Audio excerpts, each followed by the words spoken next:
Et il est dans ce studio, M. Paul Ano-Ekou, maître Paul Ano-Ekou, je dirais. Alors, Alix l'a dit tout à l'heure, et les dispositifs d'éclairage et de signalisation du véhicule. Bonjour, bienvenue. Bonjour Thierry, bonjour Alice. Bonjour, Oui. M. Paul Ano-Ekou. C'est bien passé?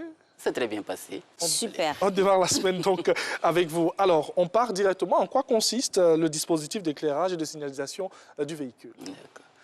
On va appeler dispositif d'éclairage l'ensemble des éléments lumineux dans le véhicule qui vont permettre à l'automobiliste d'avoir une bonne visibilité de la route. Ils vont éclairer la route devant lui. C'est la première fonction, c'est ce qu'on connaît le plus.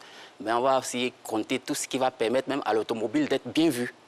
Il y a des dispositifs qui doivent permettre de signaler la présence, des fois la dimension même du véhicule. On va aussi voir tout ce qui permet à l'automobile de signaler une manœuvre. Par exemple, les clignotants permettent de signaler le changement de direction. On va aussi utiliser même des fois des appels des phares. Et puis enfin, dans le dispositif d'éclairage et de signalisation, on va voir tout ce qui concerne l'éclairage du tableau de bord avec des témoins lumineux pour signaler l'état de fonctionnement du véhicule. Donc c'est cet ensemble-là qu'on appelle dispositif d'éclairage et de signalisation qui, je le dis, sont très réglementés et dont l'usage parfois est sanctionné par... Enfin, le mauvais usage est sanctionné par le code de la route. C'est vrai, vous allez nous rappeler, je suis sûre, l'article en vigueur. Mais avant, est-ce qu'on peut faire la différence entre éclairage et signalisation? Oui, tout à fait. Donc, tout ce qui est éclairage va permettre, comme je le disais, d'avoir une bonne vision, une bonne visibilité au loin, jusqu'à 150 mètres devant soi. Et tout ce qui est éclairage va permettre tout ce qui est signalisation, par contre, va permettre de signaler la présence de la voiture. Donc, il va y avoir moins d'éclairage pour ne pas éblouir les autres usagers de la route, mais il va être positionné à des endroits qui permettent d'identifier la forme du véhicule, qui permettent aussi de signaler quelques manœuvres. Par exemple, quand on fait une marche arrière, les feux de recul vont s'allumer, c'est juste pour signaler la manœuvre, ce n'est pas pour éclairer. Donc la nuance, c'est qu'en fonction de l'intensité, de la luminosité qui va être déterminée par le code de la route, on va faire la différence entre ce qui va servir à éclairer la route et ce qui va servir à signaler la présence du véhicule ou de l'automobiliste ou de sa manœuvre sur la voie. Alors, faisons cette différence concrètement. Vous allez nous dire, quels sont ces éléments qui composent ces dispositifs d'éclairage et de signalisation? Concrètement, quels sont ces éléments sur nos routes? On va d'abord mettre l'accent sur l'éclairage. Oui. Généralement, on l'appelle le feu. C'est le langage courant, on appelle le feu. Il va avoir... Feu ou phare? Les deux se disent, mais le mot juridiquement reconnu, c'est le feu. Homologué? On part du principe que dans le temps, c'est juste un rappel de l'histoire. Quand les véhicules existaient, qu'il n'y avait pas encore d'électricité, on mettait une lampe pour éclairer la route. Donc on a gardé le terme et puis bon, la loi s'en est appropriée. Et dans le langage, on a utilisé le phare, surtout lorsqu'on va utiliser certains projecteurs, certains feux qui vont très loin, en allusion aux phares qui servent à signaler au navigateur la présence d'un port ou d'un quai. Donc c'est juste par abus de langage qu'on utilise phare, mais on va dire les feux. Et les feux d'éclairage, il y en a 3 ou 4 qu'il faut connaître. Il y a les feux de route qu'on appelle communément les côtes phares, qui sont plus ou moins mal utilisés par les usagers de la route. On va avoir les feux de croisement, qu'on appelle généralement les phares, comme Alice le disait. Ce sont les dispositifs d'éclairage.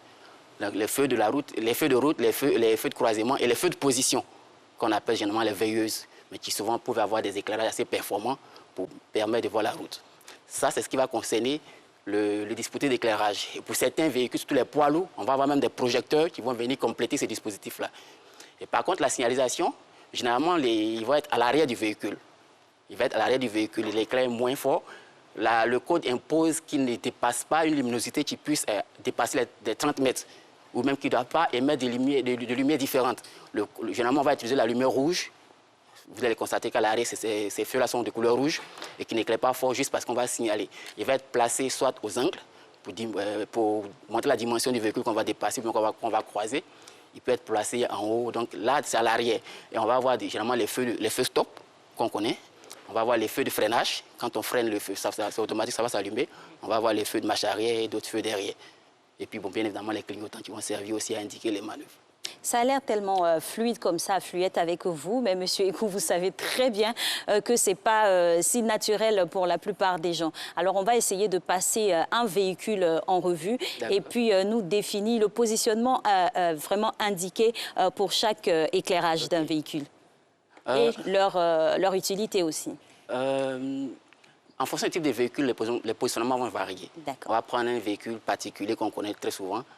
Donc, généralement, les feux d'éclairage vont être à l'avant et puis les feux de signalisation vont être à l'arrière. Mais ce n'est pas dans tous les cas, parce que certains feux vont être à la fois à l'avant et à l'arrière pour juste signaler plusieurs manœuvres à effectuer. Donc, les phares, bien évidemment, les automobilistes, les constructeurs ont tellement évolué que des fois, les mêmes feux vont jouer plusieurs fonctions.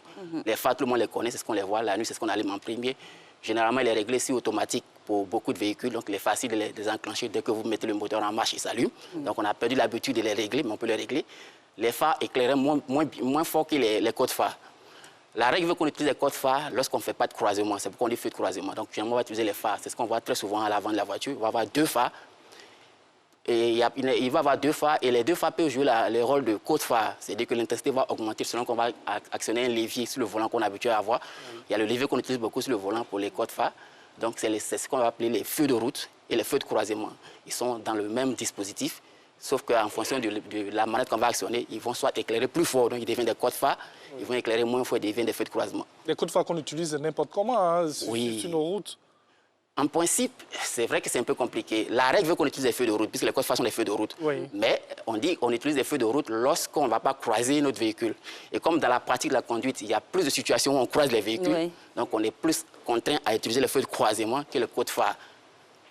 Donc, généralement, quand la voie est mal éclairée, qu'on est seul sur l'autoroute, mais sur une voie, l'idéal, c'est d'utiliser les codes phares. D'accord? Maintenant, pour les feux de signalisation, on les connaît très souvent, puisque c'est très souvent automatique, donc on n'a pas l'habitude de faire attention. Quand vous freinez, automatiquement, ça va s'allumer derrière. Donc, très souvent, on n'actionne pas ça. Quand vous faites marche arrière, ça va s'actionner automatiquement, on n'actionne pas ça. Mais c'est tout ce qui est derrière le véhicule qui permet de vous faire signaler à 30 mètres au moins des autres usagers. Alors, Monsieur Ekou, dites-nous, l'éclairage et les signalisations, ils sont identiques pour tout type de véhicule ou il y a des différenciations? En principe, les caractéristiques sont identiques, sauf qu'en fonction du type de véhicule, on va soit augmenter le nombre. Par exemple, pour des poids, il va y avoir plus de feux pour signaler la présence du véhicule. Il va y avoir même des feux de gabarit. Et en fonction aussi de la voiture, enfin du type de véhicule, il va y avoir aussi les dimensions même imposées pour les phares, les feux. À part ça, c'est les mêmes fonctions. Les véhicules doivent avoir des feux de route, des feux de croisement, des feux de position, et puis bien évidemment ce qui est feu de recul, feu à l'arrêt de la voiture. Maintenant, pour certains types de véhicules comme les motos, il va y avoir moins de feux par rapport à, comme je dis, à la taille du véhicule, par rapport à l'utilité qu'on va faire. En fonction de gabarit. En fonction du gabarit aussi, voilà. OK. Alors, dans nos échanges aussi, vous allez nous parler des sanctions. Hein. C'est vrai qu'on a identifié, on a donné un peu le rôle de différents feux. Quelles sont les sanctions pour des utilisations non conformes de feux de véhicules? Je vais lire des sanctions parce que très souvent, quand on le dit, on a l'impression que on peut l'utiliser à tout va. Oui. Comme je le rappelais au début, c'est très réglementé. Le code impose à tous les véhicules d'avoir des feux en bon état de marche et bien entretenus, et puis de savoir les utiliser. Donc, généralement, on va faire des erreurs. Par exemple, en temps de pluie, on aura tendance à utiliser des clignotants. Là, il faut peut-être utiliser des feux de position si la pluie n'est pas assez forte, ou des feux de brouillard si la visibilité est quasiment réduite. D'accord? Et quand on est stationné et qu'il n'y a pas suffisamment d'éclairage, il faut peut-être utiliser les feux de position pour signaler sa présence. Et le non-usage, par exemple, le défaut d'éclairage et de signalisation d'un véhicule constitue une infraction une contravention de 3e classe.